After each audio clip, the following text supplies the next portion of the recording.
everybody. Hope you're doing marvelously well. I'm sitting here with the rather wonderful Mr. Michael Beinhorn. How are you? Very well, thanks. How are you?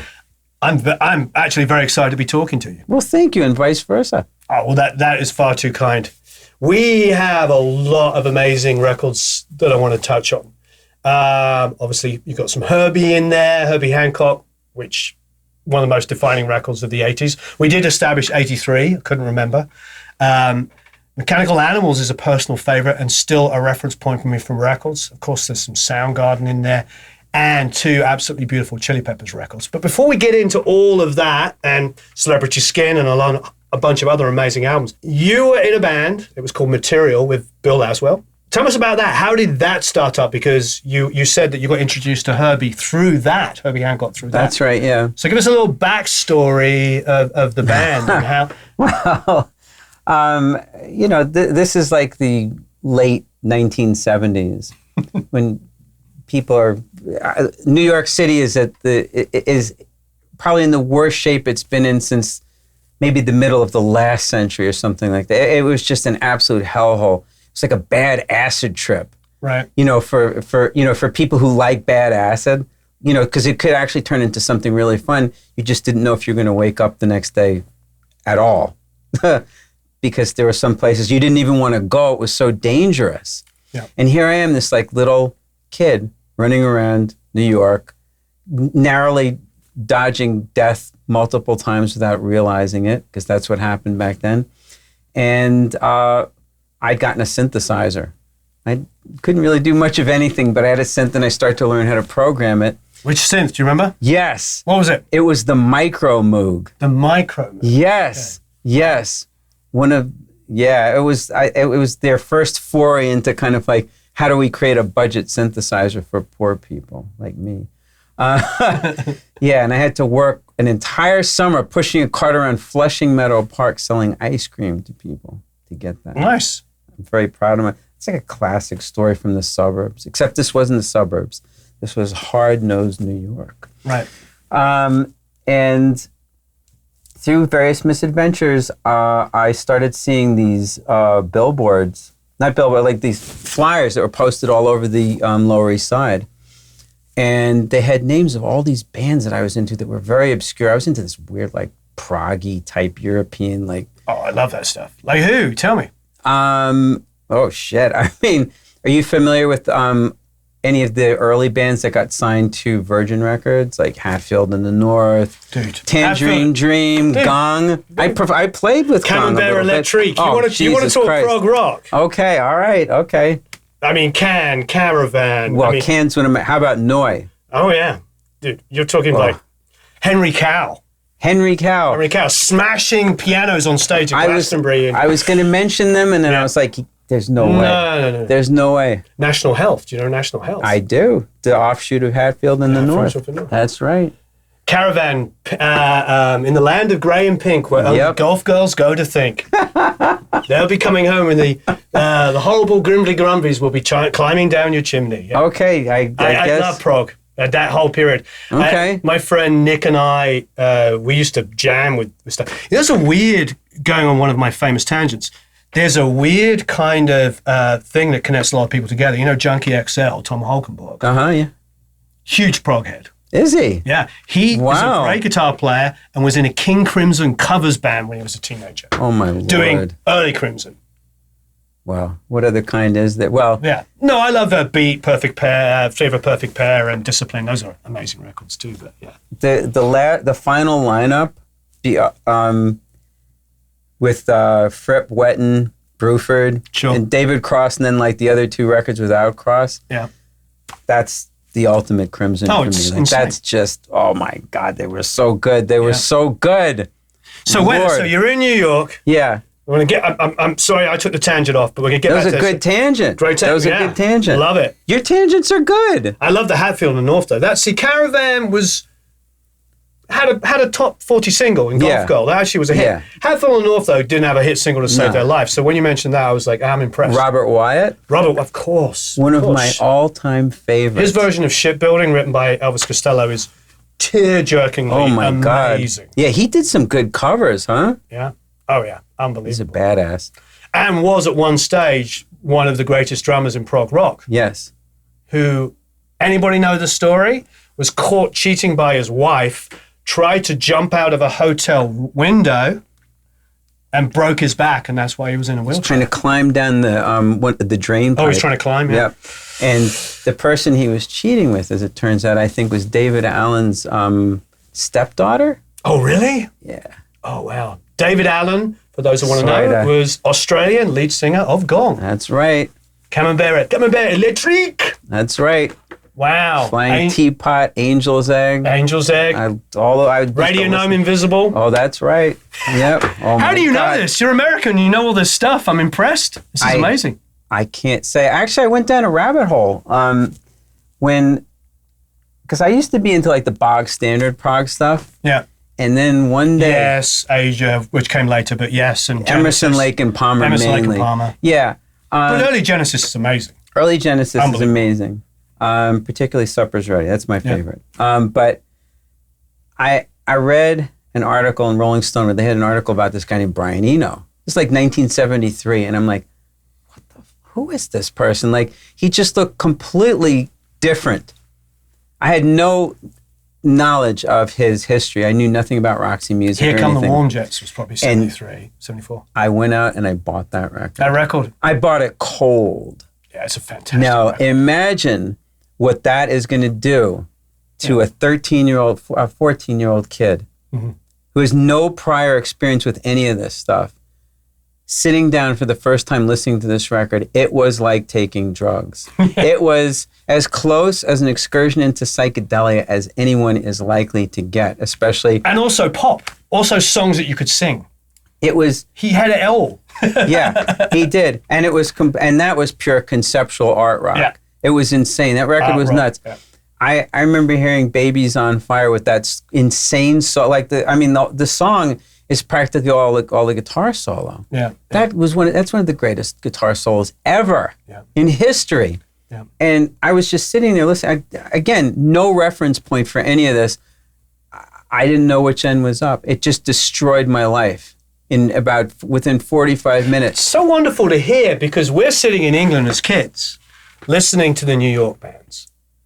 You know, that's where we got our punk and new wave from. So it's always great to hear this kind of like, you know, we're feeding each other. Yep. Because for us, when I was a kid, it was all Ramones, Blondie, you know, Talking Heads. That's what we wanted to be. Yeah. It's Exotica. Yeah. So It's we're what doing the other new people wave, are doing. but we just stole it from you. But then you're stealing back from us. That's pretty fantastic. Well, it was, it was incredible. I mean, it's funny because when punk came out, when English bands started becoming popular, initially I was very resistant. Sure. I mean, obviously a lot of the music I was listening to was far more sophisticated. Oh, yes. You know, and, you know, this bar chord type shit was like, you know, I was too highfalutin for that. But you couldn't escape the power of it. And after a while, it just kind of sucked you in. Plus, it really spoke to the nature of being young at that point in time, and how, like, I mean, living in London actually there must have been a tremendous parallel between being in England in urban parts of England and being in a place like New York back then. Because, like I said, New York was falling apart. It was a cesspool. I think we were blessed in England, at least this is my perception, because having only one time zone meant you could have these massive movements in music that you couldn't do in America in those days, because you had New York, one time zone, you had all of this stuff. Like, you know, you had a music scene in New York and one in California, which was diametrically opposed. In the 70s, you had... You know, you can't hide your lion eyes going over here. I listened to that this morning with my son. Right. That's one of my favorite songs. Yeah, and it's beautiful. Oh, it's West God. Coast, and it's mid-70s. Back then... Yeah, back then we hated it, but now we know it's beautiful. But at the same time, you had the Stooges coming from Detroit and making records in New York that was like, bratty. You had the Velvet Underground. You had Lou Reed. You had Patti Smith. You had the New York Dolls. All going on, all of which we stole to make punk rock, all happening. But with us, the Sex Pistols came out, they had #1 singles. Yes, they did. Because and we changed everything. Yeah, because we had one time zone. So if you got played on the radio, Radio 1 or even Capital Radio's reach was still massive, even though it's essentially London. But Radio 1, even if it was played on John Peel at 1 o'clock in the morning or whatever time of night, 1 million kids heard it. So we were lucky. I think that having that one time zone made it very, very fortunate, because stuff that was more underground and more difficult for you to find, for us, was more mainstream. You know, and I think that was actually a blessing. It's an interesting point. I mean, I must say that I always found the music scene in England more fertile. And I suppose, again, that may have been a case of the grass is greener on the other side. Right. But also, like, I was watching a lot of this stuff happen, you know, as records would come overseas, and we'd get them and we'd start like parsing them out and listening to them and kind of, you know, because we were real analytical back then, you know, just seeing what made this record tick. And there's a pop group, you know, you remember them? Yeah. Like, I mean, that shit was off the wall, you know. But we loved it because it was kind of taking elements of music that we liked, like funk, R&B, free jazz, and of course there was this pure chaotic, nihilistic insanity going on that really spoke to the times, and that we were always trying to tap into, you know, because it was a really rough time period. I mean, artistically, it couldn't have been more fertile.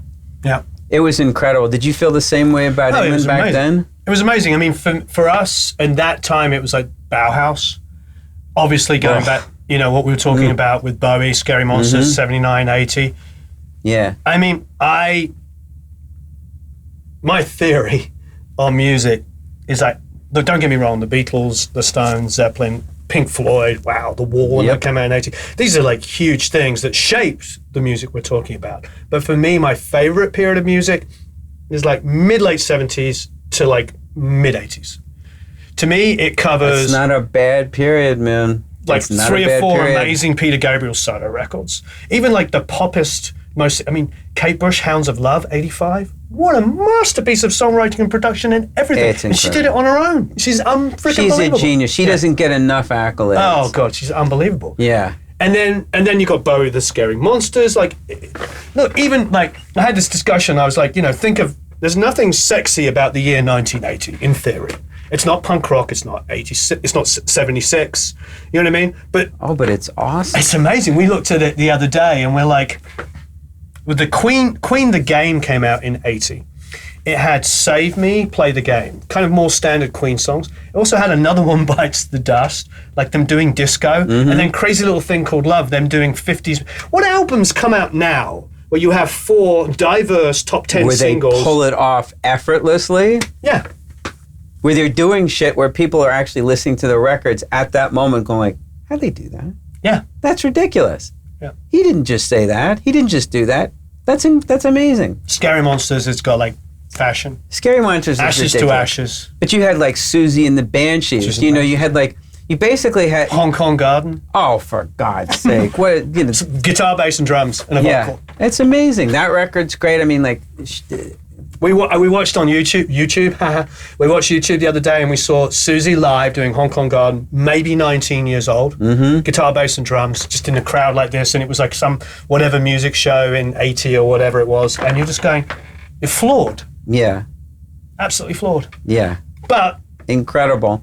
And the beginnings of electronic music as well, at least as it came out of the UK, because obviously people we stole doing it from Germany. Exactly. Because it was all the... Kraftwerk was like... Yeah. Kraftwerk is kind of like at the forefront of all that. But Kraftwerk are sort of like the German Beatles in a lot of respects. Oh, unbelievable. Well, that's why Bowie went to Hansa and did Low and Lodger and Heroes. Just to soak up that kind of stuff. This is like, I think it was the most fertile time. Now, you know, I'm not going to take anything away from 50s and 60s artists and even the early 70s stuff. I mean, some of the best bands of all time. But for the creativity... You ain't going to get any argument on it. Like, you know, for one thing, this stuff is highly subjective. Sure. For another, like, I love music from those other time periods, but I have to admit that the time period that you're talking about is the time period, like if you're talking specifically time periods of music to collect, I've actively been collecting music from those time periods for the past 5 years. Oh, wow. Like I just developed an obsession with bands from that period, you know, goth stuff and like... Put on a B-52's record, Planet Claire. I mean, come on. It came from Planet Claire. No, I mean English bands. Right, but everything. The New York bands, the English bands, everybody was just freaking breaking down barriers and just... Yeah, I mean, the post-punk stuff that people were doing at that point in time, it's... XTC? Yeah. Amazing. Black Sea, English Settlement. So funny. I was just thinking about making plans for Nigel earlier. God, we must be on some sort of like mental wavelength. You referenced two things that I was thinking about earlier. I didn't cue you either. One of the greatest times for music creation, and people. The thing that was really wonderful about it is that it was free. There was a sense of there's nothing to lose. You don't have anything to lose. Like people in record companies, they were music fans. Yeah. And they were willing to go as out there on a limb with the artists as the artists themselves. Virgin were at the forefront for a larger independent label. Sure. For bringing for some of the release. Remember the Flying Lizards? Of course. You know, which is basically a conceptual art rock band. Yeah. You know, who had like a #1 single or something like that. A cappella vocals, yeah. Yep. Yeah. Crazy. Look that up, yeah. Yeah, exactly. Yeah, insane. That was a #1 single. Yep. A cappella vocal #1 single. What a great time. It really was. Interestingly enough, that's a lot of what fueled what we were doing in Material. Yeah. You know? Back to Material. It always has to lead back somewhere in order to keep this whole thing structured and seeming as if we're making sense, even though we weren't for a lot of that. But no, that was a big part of what provided, I guess, sustenance for us. And really, interestingly enough, the conceptual aspects were a lot of what wound up fueling Rocket. Right. You know, as well as hip hop, which had started to become somewhat prevalent. You know, the 1981 was kind of like a banner year for hip hop. You had Planet Rock. You had Buffalo Gals, which a lot of people considered to be a novelty record. Mm-hmm. You had Numbers by Kraftwerk, which is one of the most important pieces of music in the canon of hip-hop. I don't give a shit what anyone says. You know, a bunch of white German guys, fine. I know a lot of people that were in that community that were listening to these records and were I mean, obviously Planet Rock is a perfect illustration because it's not one but two Kraftwerk beats. Yep. And Magnificent Seven by The Clash. Oh, yeah.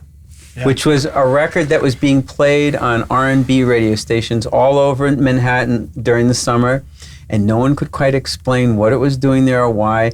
Everyone loved it, and no one gave a shit. The R&B stations played the living daylights out of it, and these weren't, you know, massively huge successes or anything like that.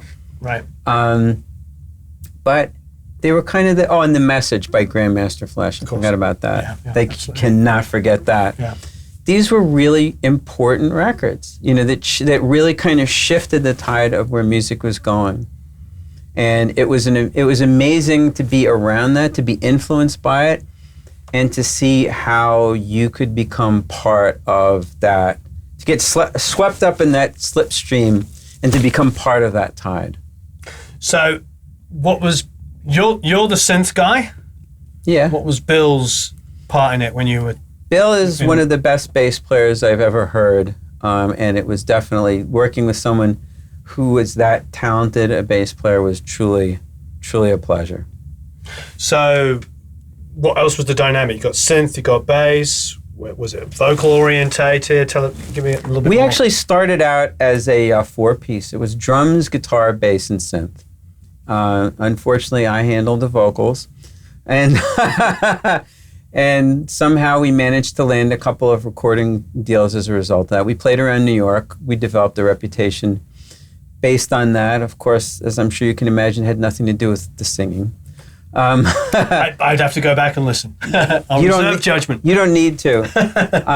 It's hard. My parents don't mind it, so I guess maybe I didn't let them down too badly, but I won't play it. Actually, I think my daughter's heard it. She won't talk to me about it. But no, we were doing it was a mishmash. It was very, as you can imagine from a combo of that sort. Eventually, the guitar was out. We interchanged drummers a couple of times, and then it wound up being Bill and myself. Right. And we started making records like that. We produced a few for ourselves. We wound up doing one with Nona Hendrix, who was one of the singers in LaBelle, who's fantastic and sang on Remain in Light, Talking Heads. Yep. And then Herbie, who had reached out to us through his personal assistant at the time, whose name is Tony Myland, who's sadly no longer with us, had been courting Bill and Fred Moore, who was the drummer at the time, as a rhythm section to play in a record that he was going to make. Well, they had one meeting and nothing ever came of that. And we were kind of like, oh, well. By that time, Fred's out of the band. It's just me and Bill. Then all of a sudden, we get contacted again. Herbie's got this record that he has to make. Would you be interested in doing 2 tracks? And we're like, would we? Yeah. Like, yeah. Yeah. It's Herbie Hancock, for goodness sake. Like, this is like, it's a blank canvas. However, it's a blank canvas that has some very interesting baggage to go with it, So we just started thinking about this, like, what kind of music would this guy be making right now if he kind of stayed the course, that trajectory that he'd taken as being this extraordinary innovator who used synthesizers, who'd been one of the people who introduced synthesizers into tonal jazz music, and all of a sudden found himself face to face with this sort of nascent music form of hip hop. What would it sound like? And that was the springboard for Rocket and what became the Future Shock album. Amazing. And I remember reading a billion years ago that it was kind of a make it or break it record for him, wasn't it? Wasn't it kind of one of those records where, like, he got a solo deal and it was like, this better do well or else? Well, Herbie had gone from being someone who had been kind of like a luminary, in terms of, jazz rock. I mean, obviously coming up through the ranks, playing, Miles Davis. Yeah, doing his own records, then playing with Miles, and then going off and being one of the progenitors of jazz rock fusion. Sure. With these amazing records that he did. And, he kind of spiraled off into doing these like R&B records. I think he wanted, obviously, to be successful commercially. And he had one record in particular that did not do very well. And he was, when we met him, he was actually coming to the tail end of his deal with Columbia. And it wasn't even a make it or break it record. It was like, this is it, pal. Next one, there's the door. Yeah. You're on your own. Yeah. So it was more of I think it was, the whole idea of working with us, it was presented to him more as like a you got nothing to lose type situation. Right. Which was true. He really didn't have anything to lose, so why not, roll the dice and, see where it takes you. I mean, it's a phenomenal record. It's interesting that it comes from such a jazz legend. What a defining kind of record for the period. Coming from a guy that was playing in Miles Davis in like 1960, blah, blah, blah. You know what I mean? And then it got made by a bunch of street urchins from New York. Yeah. I mean, yeah. I love the fact that there's no rhyme or reason. That's what's great about what we do.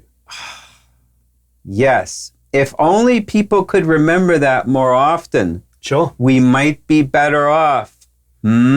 This desperation in human beings to find formulaic approaches to everything. Oh, like that, yeah. Because we're desperate to be able to make things repeatable, understandable. And controllable. Yes. But what's really funny is that people don't, especially who are in business, they don't get it.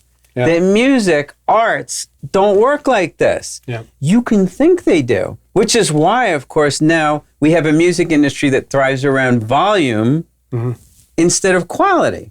Yeah. You know, whereas before you could have the Eagles, you know, whose greatest hits are the biggest selling record of all time still, and it's never going to that's never going to change, you know, versus whoever is able to get like 1 billion streams. Yeah. You know, it's because people are in search of being able to monetize and commoditize things so thoroughly that they're able to create a repeatable phenomenon inside of something that technically, realistically, when you consider it, is a risk-based, ephemeral phenomena that, this essentially comes from like someone's creative, like whatever kind of they're trying to express or whatever came out of them. You know, I mean, it's like vomiting a certain way or something like that. Sure. These things that the fact that you can get someone to do something twice, that's amazing. That's like asking lightning to strike in the same place. Right. You know, the fact that we have composers in the canon of Western music like Bach, who probably never wrote a bad piece of music in the entire time that he was alive, and it's possible that all his best stuff we'll never even get to hear. Do you know that there's only, out of 350 cantatas this guy wrote, there's only 209 that survived? Oh, wow. I know, it's heartbreaking, right? Yeah. But I mean, like, this shit is so hard to do, let alone to get it right. And there's one reason why, if people try and make music that's according to like a template or a formula, it can't have traction with human beings. Right. Because it doesn't come from a real place. It's not expressing anything. There, that's my tangent. No, I'm sorry. I love that tangent. I think you. The reality is you probably got 99% of people agreeing. About 99% of that 99% are too afraid to do anything about it. Because it's really fear that stops people. It's the terror of having their supply line cut off and not being able to make no more money. Yeah. Yeah, and with, the actual reality of the music industry and all of the, this is the word we're going to use, the shrinking budgets and all this kind of stuff. Yeah. Because the beauty of making records for many years was the sort of nice buffer of like, there's time to do something that's great. Now it's... Yeah, and there's something to be said for having some kind of like checks and balances. However, that doesn't work with everybody. Right. And that's what people in record companies at a certain point in time forgot. Because back, at a certain period in time, they knew it. I will give you an example of this. I was working on a record in the late 90s, and the budget was spiraling horribly out of control. Like it was, obviously I was blowing a lot of money, but the band were blowing a lot of money on extraneous shit as well. And I got scared, because like, this is like my back end, this is that, Sure. And you get nervous. And I went to the head of the record company and I told him what was going on. I was like, look, I need help. I can't control this. This is getting crazy. Like, what do I do? Come on. Like, guy looks at me and he just like this. He's like, just make the best record you can. Right. I was like, all right, you got it. Who is this guy? We should have him mounted. I know. Eddie Rosenblatt, who used to be the head of Geffen. Oh, wow. Yep. He said that to me. He said, just make the best record you can make. Who was the band? Hole. Oh, wow. So it's a celebrity skit. Yeah.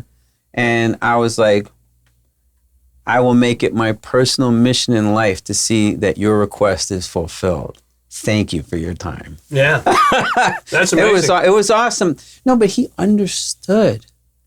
And he also understood what the stakes are. Even if I make the best record I can make, it could be a pile of shit that no one wants. No, seriously, it could. It could. He is resting all of his faith in all these like weird, impossible to quantify things lining up. Like, what's the likelihood of this happening? If it happens at all. But he understood that if he gave you the freedom, then you can make that record. Precisely. Yeah. Precisely. And you don't find people who are willing to take those kinds of risks anymore, which are, frankly, They're the most basic, obvious risks that you're going to take when you're in a business that is essentially predicated on risk. Mm-hmm. These people aren't making money right now. I mean, sure, they'll say, oh, yeah, why we're up, 10% from last year? They're so far off from their all-time high. Like, what's this, $41 billion this year? $41 billion in like 2000? Right. 2001? Come on. You won't make that up. You think, what happens when you have to rely on catalog for this? What happens when you have to rely on the legacy of a Nicki Minaj record? You think that's going to even get you bus fare? Fuck no.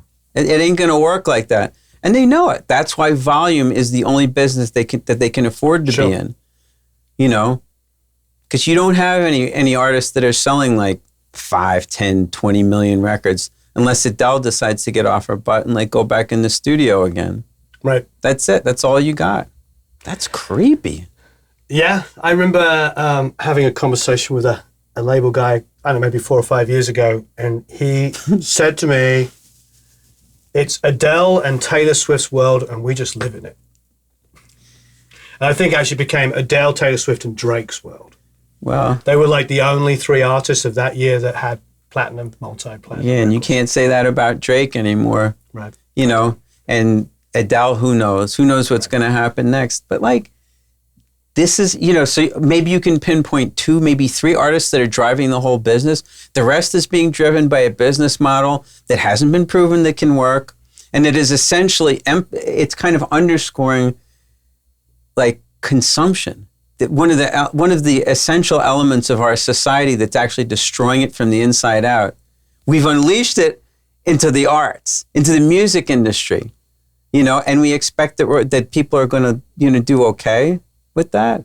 Mm-hmm. I don't know. I mean, I think it's good if you have streaming or some kind of like distribution as being part of your strategy as far as what you do, but maybe, just maybe, you want to invest a little bit more into quality. I agree 100%. What I love about your discography is massive variation. Now, we did talk about Herbie Hancock, and obviously that's a massively important record. But the one I remember for my age group, and that I absolutely loved, was, of course, Mofo Party Plan. Mm-hmm. And before you arrived, I opened it up because I don't think a single person in this room, who are all under 30, knew the album. What you had is a guy rapping with a punk rock aesthetic, with an amazing funk rhythm section, and a guitar player that worshipped Jimi Hendrix. That's what the Chili Peppers were on that album. Were a band that just doesn't make sense. That's why it made so much sense. Again, how did you get in that position? What was it? Because of Herbie Hancock, or? Yeah, I think at that point I was pretty down on my luck. No, seriously. Really? I'm actually. Oh yeah, no, I couldn't get hired for love or Really? money at that point. I'd split from my producing partner at that point, and Right.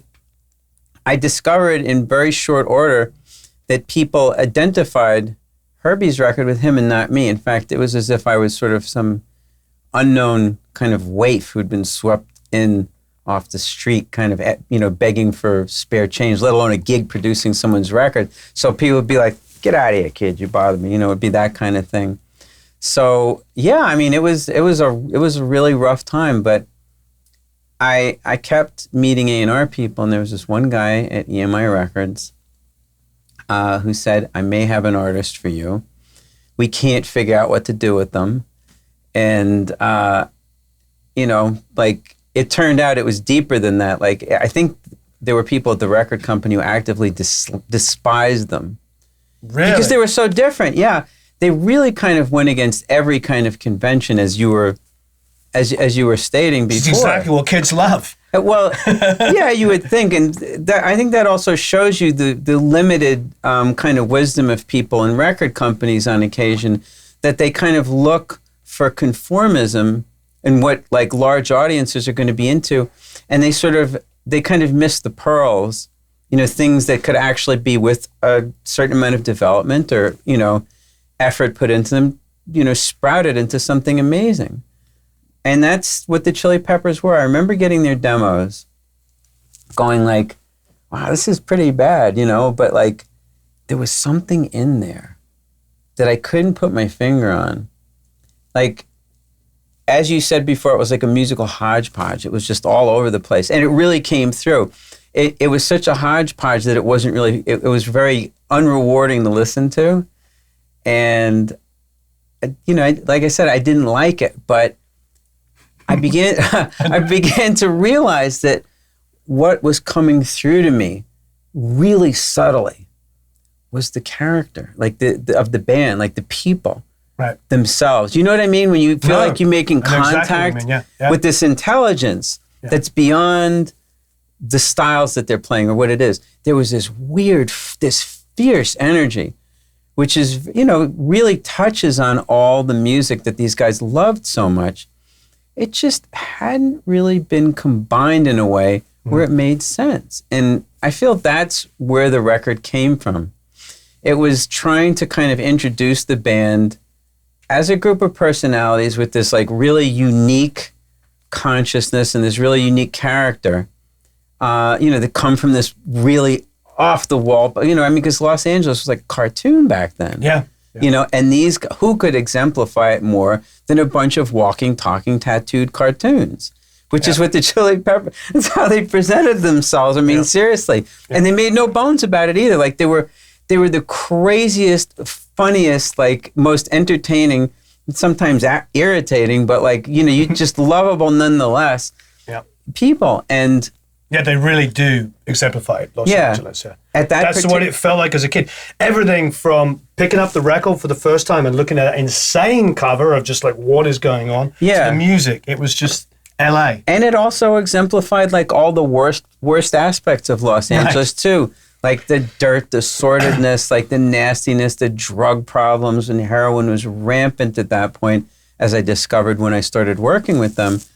But that it was such a rich like tapestry and such a great story to tell. It's like you can't with raw material like that, how can you screw it up? Like seriously, if you really want to get beyond the songs and just present something that's got personality, it's like there you go. You know, but it was a really hard record to make because the drug problems. Right. That really got. But even though they had that punk aesthetic, you could always tell that they wanted to be players. Yeah. They still wanted to better themselves as musicians. It wasn't like the kind of give up, we're a punk band, you know. They, you know, I went to see Flea play and, you know, I'm in my early 20s. He's probably like 5 years older than me. And I'm just like at the marquee and I'm just seeing this guy, you know, and it's just like, wow. I to this day, I've never seen anything like it before. The things that this guy would do. And it wasn't even technique at that point, because he was largely self-taught. I mean, I think he studied trumpet. And then he went back to school for music at one point, but he, you know, bass, he pretty much, you know, did his own thing, developed his own style. Very just like, it was just, everything about him was like pure force of will. Yeah. He was just this wiry little, like intense, you know, thing. You just imagine that he could, if he really wanted to, steamroll straight through a brick wall using his head. You know, that's just how intense and driven he was. But what an amazing personality to work with. I can only imagine. What a gift for, you know, for me to be working with someone like that, and the rest of the band too. Yeah, and Slovak's guitar playing was like fantastic. At that time, as a guitar player, it was like the right things, because you know I love sophisticated guitar playing. I grew up on jazz, and Queen were my favorite band, and, you know, so I had all of that. But then, you know, I fall in love with R&B and pop and funk and all that kind of stuff. And there was a guy that was like a bit of everything that you love. Just it was this weird fusion, and they jammed well together. And obviously that's where the songs came from. You know, they were definitely more of like a jam it out type band, create some sections, and then we'll put like some kind of weird vocal on it later. You know, as opposed to what the band turned into when John joined, because he was more of a composer. Right. And in many ways, he's definitely the secret weapon, I always felt, to them being successful, because he was and I would imagine still is a really strong composer. Right. But Hillel's a whole different animal. Like working with him was so much fun. Like I said, being in the studio with them, it was hysterical. Did you do the pre-pro with Mother's Milk with DH? We did part of it. Are you familiar with him? I know DH very well, so. Yeah, unfortunately, there were issues. It didn't work out, yeah. Yeah, he tried very, very hard. Right. It was one of those things. That was a very tempestuous time for those guys. It was very hard. They had to make some really like rough decisions, and obviously losing Hillel was a very, very big blow. Yeah. Hence the song that came from that. If you see me getting high, knock me down. Oh boy. Yeah. Mm-hmm. I remember when that came out and all of the story behind it, and I love DH, but I also know, without getting specific, some of his troubles he was going through. So I can imagine that was. Well, it reflected a lot of them. Anthony too. I mean, because we went through hell on the first record, and it got to a point where there's no nice way to put it. I actually kicked him out of the band, right? Which is not my position at all. But I was like, you're disrespecting the rest of your band. This can't go on. Like this project's going to fall apart. Get out. Right. And somehow he had the force of will to go back to Michigan, clean up. The band spent like another month and a half auditioning singers, which of course didn't work out. Right. And Anthony just asked if he could come back and try again. And, at that point I was like, if you're going to do this, I'm going to get behind you 100%, and I'll give you whatever you need to, so that you can succeed. That was it. That's amazing. I mean, obviously, it's hard to even think how it makes sense without it, but yeah. Yeah, it couldn't. Believe me, we had plenty of opportunities to find out. Yeah. With all the singers that those guys auditioned, it's kind of heartbreaking. Yeah. Yeah, well, I suppose it's the tough love position, isn't it? I'm grateful that it worked. So I suppose fast forwarding, Mother's Milk. I think we're going to touch on Soundgarden, which I think for probably a lot of people watching this is going to be like a massive album looming. I mean, but from a production point of view, what I reference all the time is Mechanical Animals. Okay. I heard the songs on the record, and I saw the band, and I was listening to how they were fusing the electronics together with the electroacoustic stuff and the vocal. And I'm thinking to myself, this is weird. This is like weird science fiction, like a cyborg, like something that's sort of like half man, half machine. It's like, where these juncture points happen between those two ideas can be really interesting. Now, how do we get these things to fuse together? How can we make the electroacoustic stuff sound steelier, more cold? How can we make the machine stuff sound more natural and almost humanized to create this sort of juncture point? And that was my sonic reference for the whole thing, basically. Like just trying to create this being, whatever you want to, because ultimately, hopefully a record becomes that no one, that was like nothing anyone had ever done before. But, obviously you're not going to see the conceptual reference points when you're listening to the record, but it would create something new, like a different kind of palette or something. Well, I relate. It makes sense because that's sort of the way, what you just explained there is like a metaphor for how I see kind of any Bowie album, for instance. I felt like, from what I've read and what I understand of him, not that I ever worked with him, so I have no perception, is that there was always a thought process that was far bigger than just, we have to use this mic plugged in here. And that's what we love about all of the great music, whether it go back to like Sgt. Pepper's as a concept or whatever. That idea of like trying to capture a whole feeling or a whole idea as opposed to being like, well, we'll just see how it goes. Yeah, I've always found the whole "we'll see how it goes" type thing to be kind of destructive, right? In the long run. On that record, it was really all about trying to use that as a reference point to magnify the mood, to magnify what each of these songs was about, to make them more compelling. And Manson obviously conveyed and evoked something very dark. Obviously, right. But how many different variations on dark are there? For that matter, what does dark connotate? It doesn't just necessarily connotate rage. Sure. Which most people are going to associate that with. There's sadness, there's grief, there's so many things in the human psyche that can be reflected by these sorts of things. How do you use sound and instruments to reflect those things? Like, how can you do that? To me, like, that's one of the best questions that you can ask going into a recording. Mm-hmm. And that was definitely what was on the, on the menu on that particular recording. And, what you responded to, I think, is how we solved that particular problem.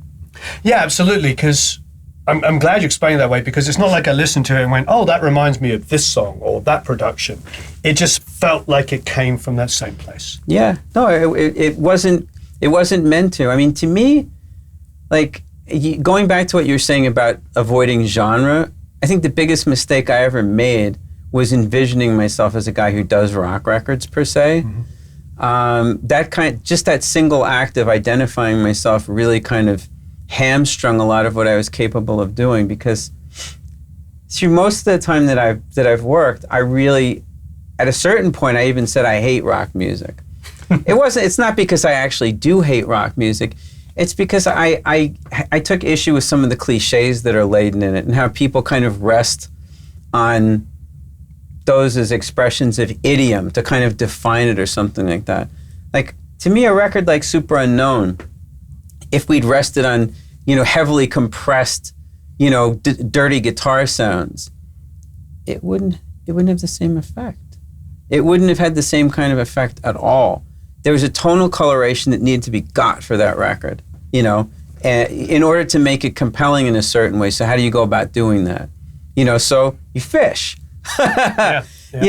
That's how it happened. And the same is true with Mechanical Animals. And it goes beyond genre. It goes it has to go beyond genre. I'm sorry. It doesn't have. No. Everyone can do whatever they want. For me, it's going to go beyond genre, because there's so much more to show people. There's so much more to share with them. The experience becomes so much more personal for them in that case. Right. So you touched on Soundgarden. Now, he definitely had that air. He had that thing that I've worked with singers that are like that, but there's half a dozen of them that just have everything about them. So everything. Yeah, like everything. Yep. And to a disgusting degree, I might add. Well, that's I think what we want to hear. To an almost unfair degree. Yeah. He literally, as we're saying, was able to do everything well, like better than most people who actually get hired to do the job that he was doing himself. Yep. He started out as a drummer, which I'm sure you know, or maybe you don't. Now you do. Steven Tyler started as a drummer. That's right, he did. He did. Yeah. And he can play his ass off, too. Yeah. Eddie Vedder actually was a drummer as well, wasn't he? Was he? Yeah, I heard that. Somebody said he was a drummer. I didn't know this. Mm-hmm. There you go. I think a lot of those guys, without ruining what you were saying, the guys that have that ability, great voices, but also have the ability to kind of like get that percussive, Stephen in particular, Chris as well, that kind of, in a way they can just do it. Mm-hmm. There's probably a lot of that ability to drum and hear that kind of time. Well, Stephen in particular, because like the era that he comes out of, like, my God, rock music and R&B, like, what? You don't even know which one's like better or what you're listening to half the time. He's really, his sense of groove is phenomenal. He frustrated every single person in the band because he could walk around and go, no, try it like this. Yeah. It sounds like Chris is that same kind of animal. No, he wasn't. But I think he could foment a lot of jealousy because he basically had everything. He didn't lord it over people. Like, he didn't make it seem like, do this. I mean, it comes from a different direction, though, if you've written an entire song and basically these are the parts. Right. You don't have to show anyone. All you have to do is, like, give them a demo tape. There's your song. Played drums. Taught himself bass. Taught himself how to play guitar. Obviously, he taught himself how to sing. He could write songs. He engineered all his demos in his basement. And he looked like a god. Yeah. Like, he was tall, dark, skinny, and handsome. Yeah. Every single thing that you could possibly expect or want from a front person. The only issue, of course, was that he hated performing in front of people. That was the thing. I saw Soundgarden a number of times. It changed over time, maybe, but he did not like it. Sorry to interrupt. No. So, no, I'm glad you interrupted. Whenever I saw them play, and maybe I think I saw Soundgarden 3 times. I saw them at Reading Rock Festival, 91, 2, 3, something like that, at a time when they were gods of rock. You know, they were just coming up in the whole Seattle thing, and it was like everybody went to see. And like a Weenie Roast or Lollapalooza, one of those kind of things out here, and then a show of theirs. Don't remember where it was, but always absolutely amazing band. However, I might as well just close my eyes because maybe he just would stand there and he was compelling from a stare and a live thing, but he wasn't like one of those guys that was like, yeah. He was just like focused and just delivered. He didn't play it up. Play it up. I always got the feeling, I saw them twice. Yeah. And I got the feeling that he was just waiting for the moment that he could just walk off the stage and be done. Like the first time I saw him, I think was at Roseland when he had the hair and stuff like that. And the entire time he's on the mic like this, just, like that. Just kind of, but he wasn't quite looking at the audience. He's sort of off doing his own thing. And I was like, well, that's not fun, is it? I mean, it's a good performance, but like you said, it was weird. Like it was hard for him to connect, I think. It was hard for him to connect that way. And that's kind of what I felt Super Unknown partly had to be about. Right. Like having that connection, because I noticed when he wasn't doing Soundgarden music, that Temple of the Dog record was the first time I actually heard him sing where he was really emoting. Like everything that he did, this is me, my personal opinion, I always felt like there was a little bit of a wall up. Like he wasn't letting you see inside of himself. And these songs, I mean, they were great. Bad Motorfinger is an amazing record. Unbelievable, yeah. Yeah, but I always felt like there was a little bit of like a separation, or too much of a separation between him and whoever's listening to him. And I felt like one of the things that we had to do was to kind of access that raw emotional core, because obviously, you see him do that, and inside this guy's like a pressure cooker.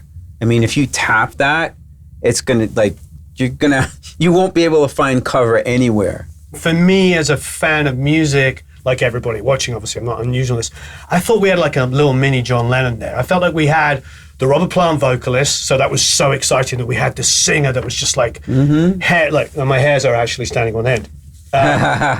We had this singer, we had this guy that was powerful, but we also had a real artist, and he never quite clicked. And I don't know what it is. I didn't work with him, so I don't know. My own personal feeling is that Chris, his talent was so vast.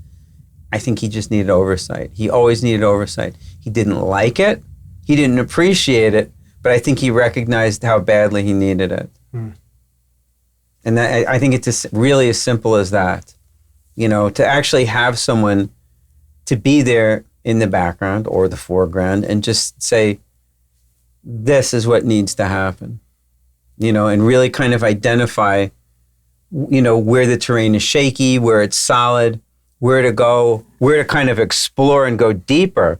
Like, this is a place that you're not going, you need to go further into that, who'd really take that on. I don't think there was enough of that for him. Thank you ever so much. My pleasure, thank you. That was amazing. Long time coming. I've been wanting to interview you for the longest time. And so I suppose we have to thank Lisa Roy.